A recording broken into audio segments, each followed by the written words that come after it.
people, of course, are speaking about the psychological impact on sportsmen, on athletes, on sportswomen. Virat Kohli recently mentioned that it's going to be hard to recreate the same emotions when he's going to be playing behind closed doors.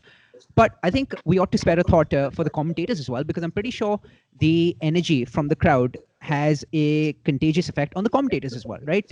You derive lots from the crowd. So without the crowd element, how exactly do you plan to change your style of commentary in any way? Well, it's a completely different landscape because you surf the wave of the crowd noise.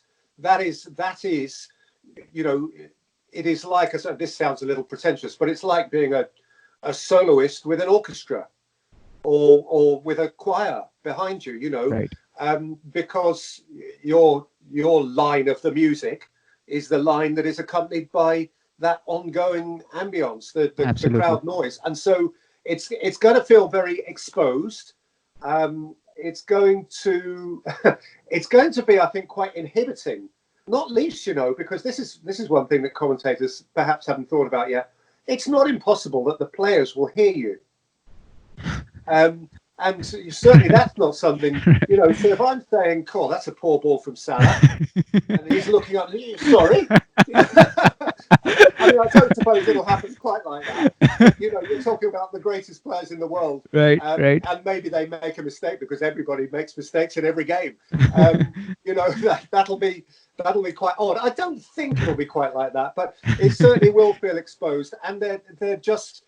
And the extent of your volume at a great moment is a really interesting one, because if you take it right back to the start of broadcasting, the reason commentators are loud when a goal is scored is because the ground is loud. Absolutely. Now, the ground won't be loud. So does that mean when somebody scores a goal that wins the title for Liverpool, I just remain sort of conversational as I am with you? I don't think so, because people would think, oh, he's not very excited about that. But on the other hand, shouting and screaming when actually nobody else is shouting and screaming will feel odd. So I guess we'll just find a way. And what's the routine going to look like for commentators? What are some of the safety measures that will be incorporated to make sure that everyone's maintaining social distance and other precautionary measures are being inculcated?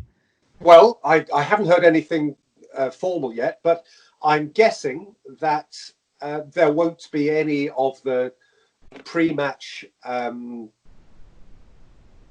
social interaction that is normal. So normally at a match, I would turn up 2.5-3 hours beforehand. I'd probably go to the media room. I'd mix with journalist friends, and so on. Have a cup of tea, talk, share information, that sort of thing, and then I would go pitch side, and I would possibly bump into the coaches and ask for little bits of information, all of that sort of thing. I don't think any of that will happen. I don't suppose I or any of my fellow commentators will get anywhere close to the players or the coaching staff at all. I suspect we will go into the ground by some back door. We will go immediately to our broadcast point and stay there until kickoff. And as soon as we're finished, we'll get up and go out again. But that is what I imagine. It may be different from that, but certainly any interaction will be, I think, reduced to an absolute minimum.